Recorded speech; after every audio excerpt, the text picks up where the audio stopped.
Greetings everyone, I'm Joanne Hyppolite and I'm a curator here at the National Museum of African American History and Culture. Hi, my name is Ramin. I'm the executive chef of the Sweet Home Café, representing Restaurant Associates. We're back for another Emancipation Day food demonstration, and today our theme is Juneteenth. Dishes to Taste and Savor.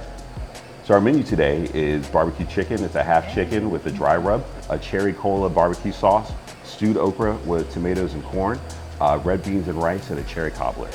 I love this menu that you come up with today. First of all, there's a world of historical encounters in it, and I'll be talking about that. Second of all, it's actually classic soul food that you put your own twist on. We love that. And it's also a real homage to tradition, Juneteenth tradition. Do you want to tell us a little bit about something that ties all of these pieces together? So for Juneteenth, we decided the color red, since it is the inspirational color of Juneteenth, every dish that we have will have something red in it, and that's the through line throughout the whole menu. For those of you who don't know, it's traditional to serve something red at a Juneteenth feast. Sometimes it's the red velvet cake, other times it's that red Kool-Aid, sometimes it's the red in the barbecue sauce.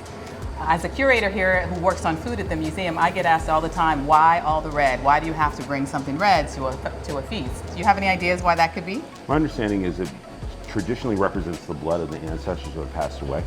Yep, that's what I've heard too. Some people also talk about it being a color of resilience, speaking to the agency of African Americans. Red is in a lot of black flags around the world as well. We don't know exactly why, but we do know it's a tradition and we want to honor tradition, definitely. Juneteenth is Texas's Emancipation Day. It commemorates the day in June 1865 when enslaved Texans were told that they were free. Now this was 2.5 years after they should have been freed as a result of the Emancipation Proclamation. So we won't talk about that, but we will talk about what happened afterwards, right? Every year afterwards, Texans began celebrating these big, massive outdoor events to commemorate their Emancipation Day. There would be food, there would be speeches, there would be cultural programs. They took those celebrations to other parts of the United States as they moved around the country. Today, Juneteenth is a national holiday, and what I really like about that is it gives us one day for all of us, all Americans, to honor the importance of the end of slavery together. So, because Juneteenth is always associated with food, let's get started with that. What's up first, Chef? Okay, so first we're going to go in reverse. We're going to start with our dessert. We're going to start with our cherry cobbler so that can cook while we work on the other dishes. So we're actually going to start with our cobbler first. Excellent. So what we have here are some pitted cherries, a little bit of red currant, and some sugar. As a binder, we add a little bit of cornstarch, and our two accent flavors are going to be vanilla and a little bit of almond extract. Almond and cherries kind of really work together, but too much of a good thing is a bad thing. So with this one, we actually use a very little bit. So whereas we probably use maybe 2 to 2.5 tablespoons of vanilla, we use about half a teaspoon of almond extract because it's very powerful. So let's start. Oh, I'd actually like to show Joanna how we pit our cherries here. Yeah, that's important, right? Because cherries have those little tiny pits in them, and that can they get in the way. They'll break a tooth. So what we do traditionally, so in this environment, we don't have a lot of one-use tools. So, and in lieu of time and space, we kind of have a different way of going about pitting our cherries. If you don't mind, you grab a couple cherries. Sure. And we suggest this actually for our home cooks as well. So we'll take 3 or 4 out.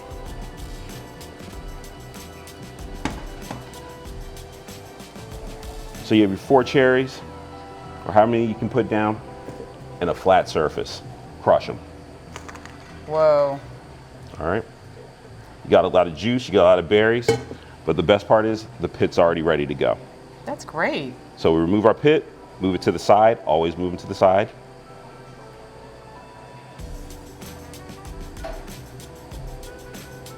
And I think there's one more. 1, 2, 3, yep, 4. All right, so in our bowl, we'll throw our cherries. Checking for any foreign objects, stems, so forth. Our currants.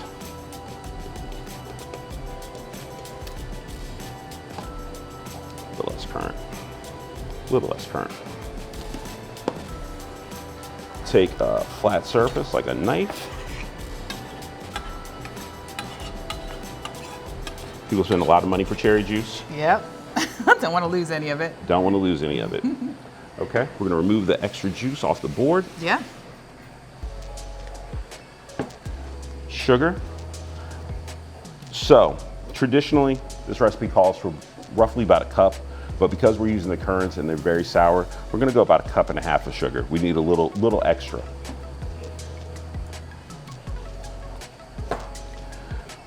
Cornstarch. It's a thickening agent. Some people like it jammy. Their cobbler's jammy. Other people like it a little more juicy. So depending on how you like your cobbler determines how much cornstarch you add. In this case, we're gonna do about 1 cup because we want it to hold together and we'd like to have a little jammier consistency.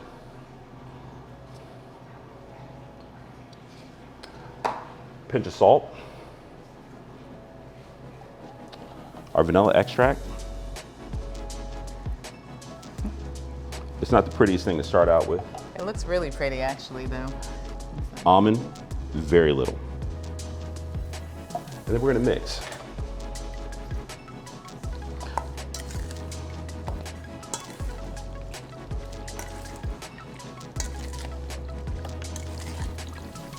So during the cooking process, the cornstarch will heat up and bring it all together. Get a little bit more.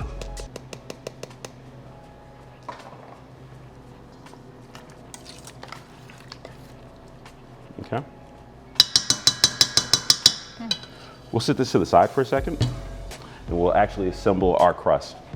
Sorry guys, I'm gonna run out of frame. She was asking me to pass this to me, sorry. You gonna do it here or here? No, I'm gonna do it here. We're gonna do everything on this side. Okay. Mind passing me that milk? Sure. And the medium-sized mixing bowl and whisk. And the whisk off to your side. And I'll reach over and grab that bowl. So, whoops, something fell on the floor. Something fell on the floor, okay. So, flour. We use self-rising flour because it has a little bit of baking powder in it, which is our leavening agent.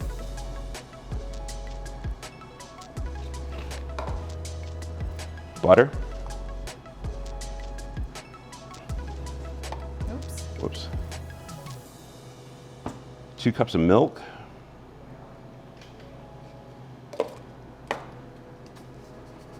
Half a cup of sugar. This is not in the recipe book, but we do add a little bit of vanilla extract to it. And may I have a whisk? Sure. So with cobbler, you have different mindsets behind it.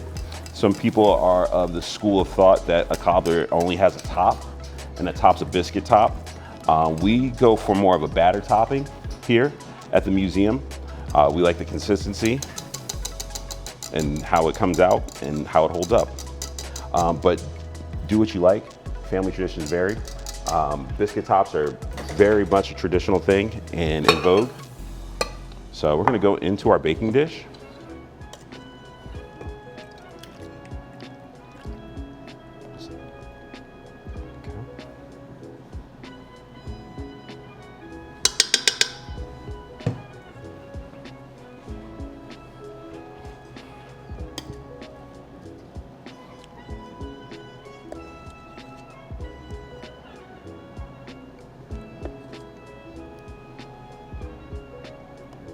That's gonna be juicy.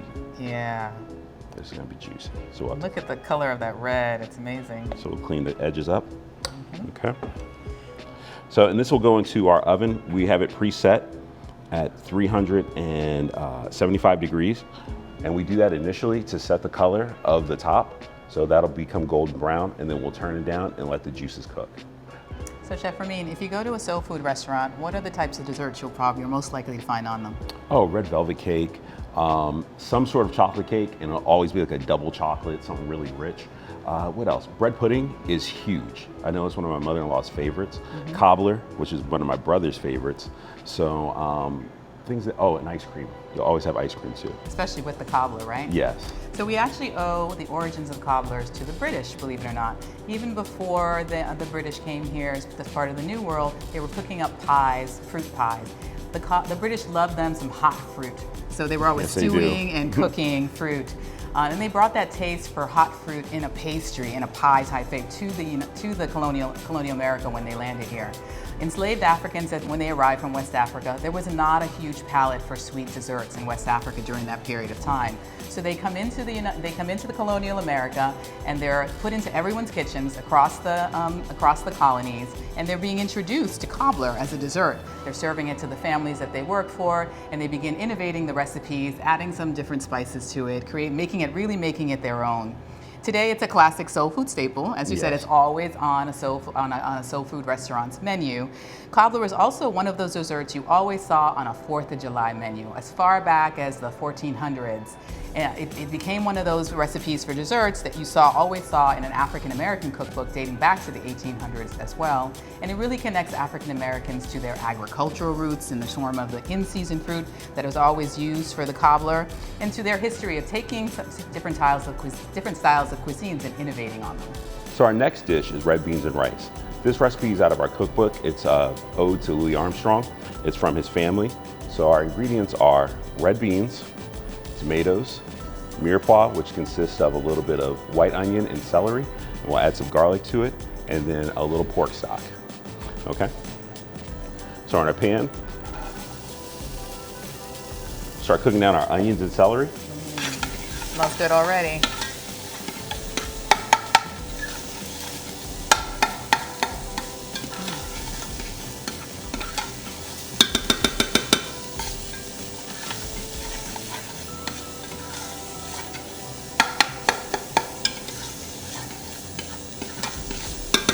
So we're not going to cook it all the way down. We're actually going to cook it till what's called sweating.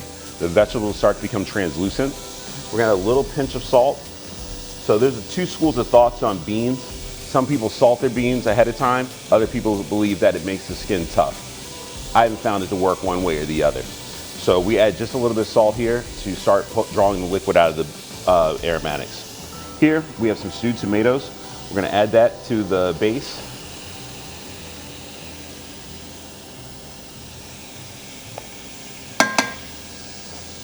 And start cooking that down.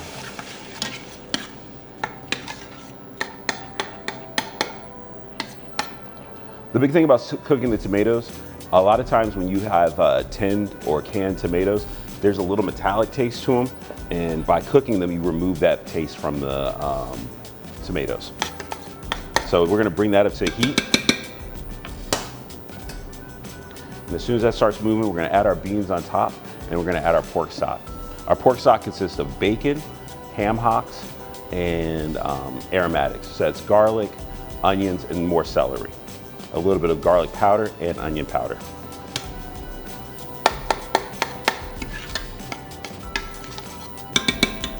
That thing seems lost its power. So this is traditionally a longer cook. Joanne will probably speak more to the history of red beans on Monday. Yeah. It's a tradition, of course, to make red beans and rice on Monday. It's always bubbling on the back stove. And you just mentioned Louis Armstrong. He was famous. He loved red beans and rice so much, actually, that he used to sign all his letters, red beans and ricely yours. Now that's love, right, for a particular dish. So we have our beans on. Okay, so in the pot we have our aromatics, which consists of our mirepoix, and then we've added ham hocks. So traditionally when you make beans, you would throw the ham hocks in and make its own juice as you cook all day. We do it a little differently here. We actually take our time because we need the gelatin, and we also would like the smoke from the ham hock to permeate everything, and we'd like it to break down. So we actually make a base, like a regular meat stock. So this gets aromatics, a little bit of chili flakes, some high quality H2O, and some thyme. And we allow it to just cook, and then what you have here is a very gelatinous, rich, hearty stock. And you can see the color's a little different. What we have here is a traditional ham hock. It is normally this. It is the top quarter of the pig's foot. So the feet and the toes have been removed, and these are smoked for a long time. This was a great way, when you didn't have a lot of money, to season your food. In time, it's become very vogue, so they're not as cheap as they used to be. The difference with us is that when I order them, we actually have them split.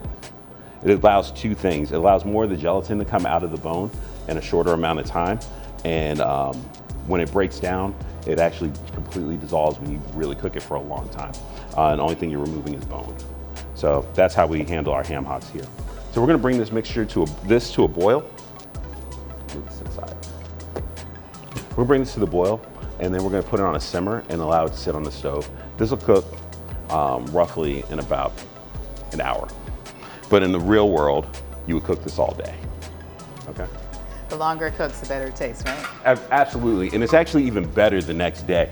A lot of things that we cook, especially when you cook stews, we find that if you allow it to sit, cool down, all the flavors have time to incorporate and kind of balance out.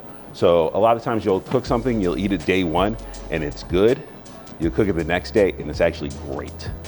So Chef, what if I'm vegetarian or vegan? How can I adapt this recipe? There's absolutely no, you do not have to have the ham hock in here.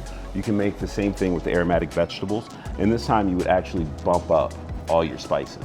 So whereas the ham hock's inviting smoke and other flavors, you actually take your time, you add a little more onion, a little more garlic, and celery, and herbs. So this actually has a salted element to it. So as you cook it, you may need to season it a little heavier, but there's no reason that you have to have the pork product. Excellent. Red beans and rice is really where you start to see the Black diaspora coming together. It really settles in on the Creole coast, places like Louisiana, New Orleans, are where you're most likely to find red beans and rice. The rice comes to us from Africa, that heirloom variety of Carolina gold rice that we talked about at our last food demonstration shows up here. You start to see French and Spanish spices coming into the mix, but the beans we know were probably imported from the Caribbean, in particular Haiti. Now that's interesting. My family is Haitian, and I grew up eating red beans and rice at least twice a week in my household, and the recipes are very similar to each other. So this is where you get to see Africa, the Caribbean, and the Americas coming together in this one dish and creating what is an entirely new cuisine. So our next dish is the barbecue sauce. It's a cherry barbecue sauce to keep in line with our theme. That's also another through line. So we have several ingredients that'll repeat themselves, and you'll see how they react differently to each one. So this one's nice. This is really easy for everybody. The best part about this, because this is going into the blender, nothing has to be pretty. So do some big cuts of onion. You know, normally we do something really nice, but we're just gonna get in the pan. We got a little oil in the bottom of our pan. Neutral oil, when you say neutral oil, we're talking about canola, grapeseed, and or like avocado oil.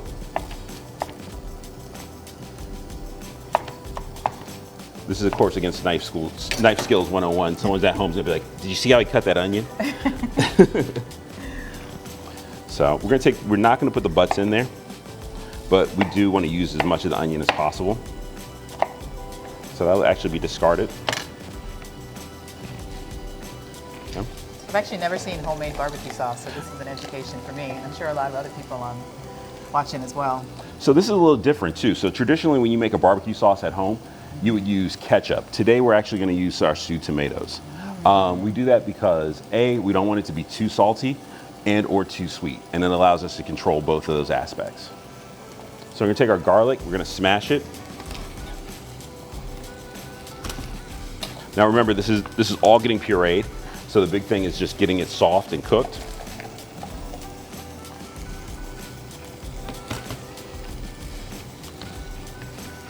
Okay.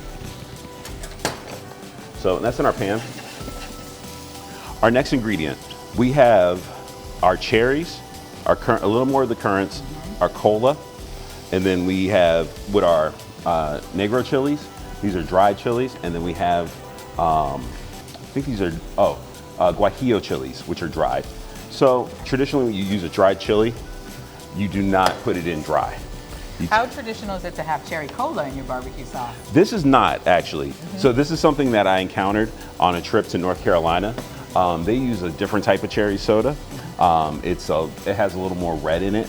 But this is all in that same theme and inspiration. That's right, red for Juneteenth. Yes. So our chilies, because of how tough they are, we actually soak these ahead of time in hot water. So these are sat overnight in hot water.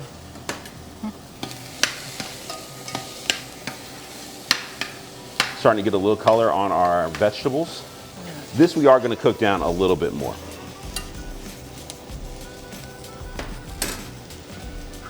So we'll put the lid on in between. Do you mind, on the speed rack, there is a container of tomatoes. Sure. Container of what? Tomatoes already Okay. smashed up.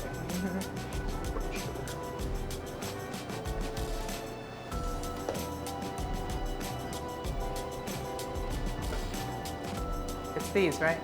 Mm-hmm.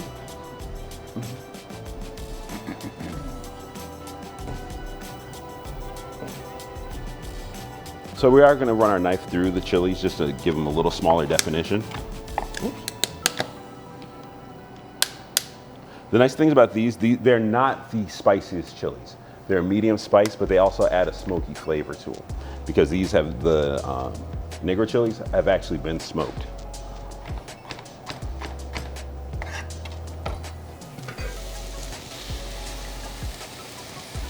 We'll add that in. We'll add some of our cherries. We're gonna add a little bit of our currants. It'll give a little bit of bitterness and a little bite. I think you want some of this tomato sauce, right? Yes, please. Get the lid off. Sorry.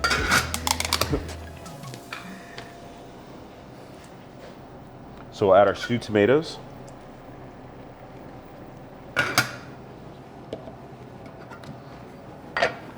Brown sugar. This, we'll come back and taste it in a little bit just to make sure that it's as sweet as we like.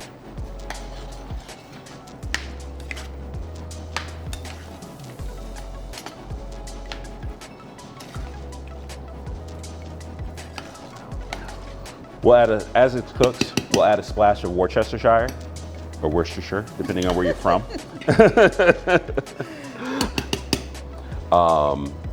As our salt element and something else. Oh, and we're gonna finish it with a little cider vinegar. Okay. So what style of barbecue would you call this?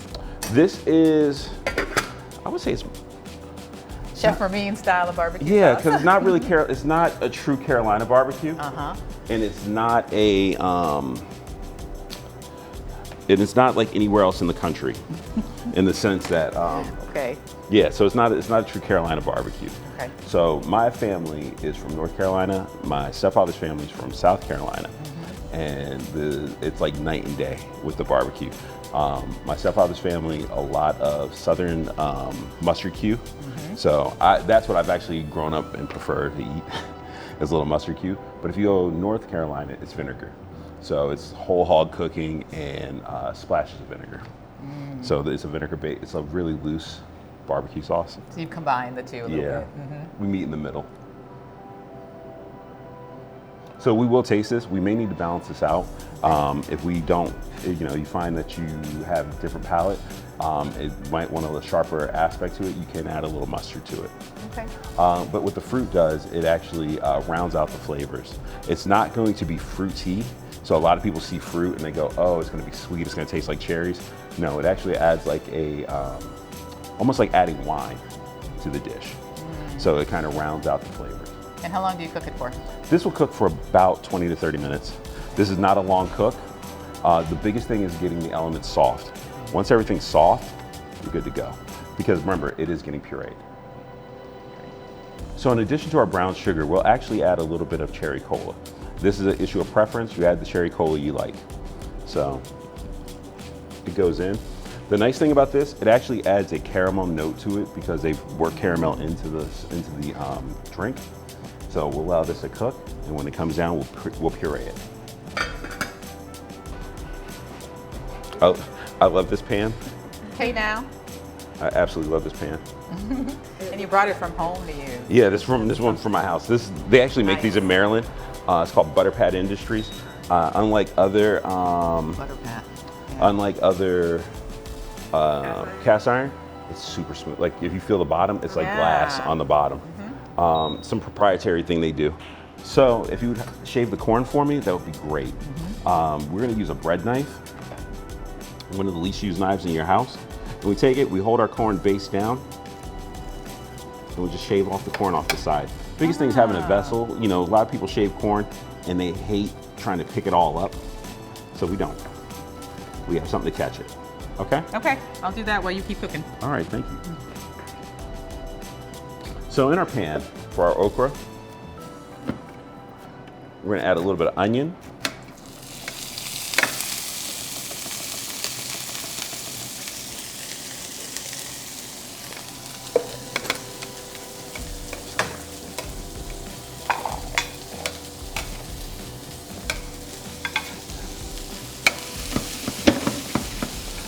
We're gonna smash 2 to 3 cloves of garlic.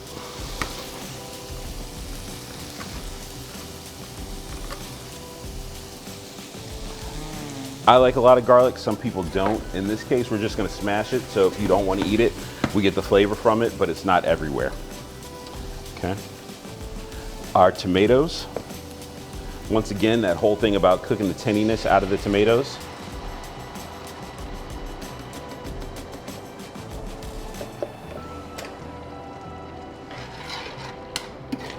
Now, traditionally, this would be cooked in a pot, but we're gonna do a couple different things here. At home, when we cook it down, and we actually like to remove a lot of the juice, a lot of the okra and everything kind of come together. Don't like it too soupy. We like it a little more gummy, gumbo-ish. That's interesting because this is classic Creole cuisine that you're making right here with stewed corn and okra. It's another example of traditions that come from that area of the United States. We'll add our corn.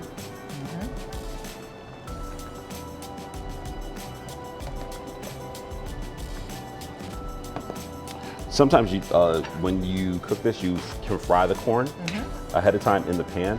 I find that we don't always do that depending on the starchiness of the corn. If it's really starchy, it will make it too gummy.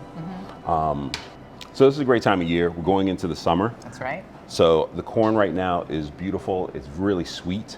As the season progresses, you will see the corn start to change, and it'll go from being really sweet to really starchy.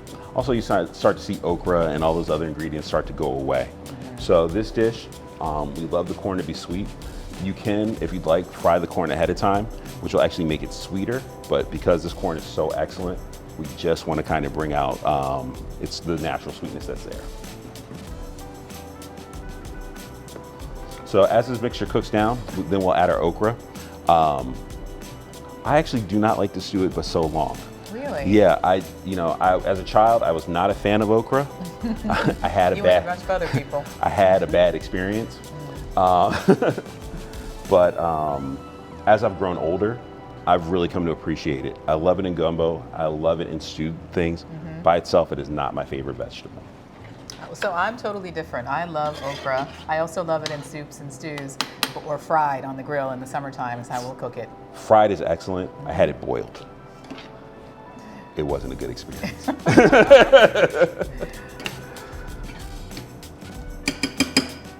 So I add a little salt at this point, a little pepper.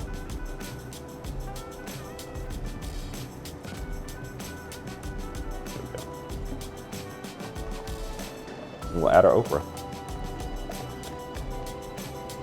So the beautiful thing about okra, it is naturally gummy and will tighten up the mixture. So if you do start cooking this and you think it's a little too tight for your taste, add a little water, loosen it up. And how long would you cook this for? I cook this about 10, 15 minutes. Okay. Yeah. It's something that's quick, it's easy to cook. And as you see, I went too fast. So we'll see in a second, you'll actually start seeing the okra start to give up its gumminess.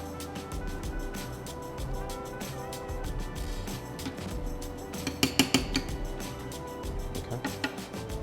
So our dry rub, it consists of paprika, chili powder, cumin, a little bit of salt, dry thyme, fresh thyme, and oregano. Great. Okay, you can also find the recipe in the book. So don't be afraid. We add a little bit of oil to the chicken, so the dry rub has something to stick onto. But we get in there too. So we take a little bit of our dry rub. If you mind sprinkling a little bit more. Sure. And we want the dry rub to actually be on the meat. A lot of times people will take and rub their chickens and add spice to them, but the meat's never seasoned. So take a second, put a little bit, You're getting there under the skin too. Yeah, we get under the skin here, and then we go back on the other side, and we will lift take your thumb. Well, maybe not this one. Okay, this bird's fighting back. Okay. so the same side. We'll actually go in and lift it a little bit. I see that. Okay, and put it against the bone. Fold it back over. Taking the skin back, and we fold the wing. We actually season inside the wing as well, because a lot of times people will do that and then, it's not seasoned. So we sit this and we allow it to rest. So we give this about maybe like an hour or two before we cook it. Hit me a little spice in there. Sure. Now you may ask why I did not add oil to the inside. The skin itself on the inside will have enough fat to hydrate the dry rub. Okay. Okay. Fold our wing back and over and off, and then we let this sit. You can smoke this on your grill or you can cook it in your oven. Just watch it. You don't want it to burn. You don't want the spices to burn. So we set it about 350. When the color starts to get dark or brown, we turn it down to about 325 and allow it to just cook. So make sure that the meat is completely cooked through. Okay? Yep. Would you like to see the end product? Yeah, Okay. let's do it. All right, so then So we'll clean this up really quick. So now we're going to show you our finished product. We have our chicken it's been cooked. You can see the dry rub has made a really beautiful crust on the outside, giving it a beautiful red hue. And here's our finished product. This is our cherry barbecue sauce. It's been cooked down and we've pureed it. We're not looking for something super smooth. This is a homemade style sauce, and this is how we finish it. Sorry, I'm left-handed. A little bit of sauce down on the plate. If you go different barbecue styles, you'll see different ways of going about it. So this is a more homemade style sauce. It's not as smooth, so we put it down. Some people like to glaze their barbecue chicken with a little bit of the sauce. And in this case, we actually want you to have the crispiness and the texture from the dry rub. So the barbecue sauce is on the side as a condiment. We also like to finish it with a little bit of our house-made pickles. And this gives it a little acidy bite and a little crunch to go along with your bird. And that's our end result of the barbecue chicken. Enjoy. I talked about the British influence in cobbler, and I talked about the Caribbean and the red beans and rice. I really want to bring in indigenous communities and their influences on American cuisine and African American cuisine as well. There's a lot of debate about who really started barbecue and where it really came from. Here in the United States, they talk a lot about the European and Germanic influence. But we got to talk about the fact that at the time that the colonies are being settled here, in the 1600s, the 1700s, when European colonizers are landing on this area, they're encountering Native Americans who were already here and already had sophisticated styles of cooking game outside and outdoors. So they were building these wooden platforms and smoking meat above them. They were doing spit cooking with meat on the spit itself, whole game on the spit itself. And they were learning from the native communities what to do, what kind of game to eat here and what to do here. Around the 1800s, you really start to see the rise of the black pitmaster. Why is that? Because barbecues in the 1800s are big outdoor events. They're being held for the 4th of July, in the South for Christmas time, for election campaigns, and barbecue is intensive labor during that period of time. They're building 6-foot-long trenches, piling wood and burning it down to coals on the inside of it.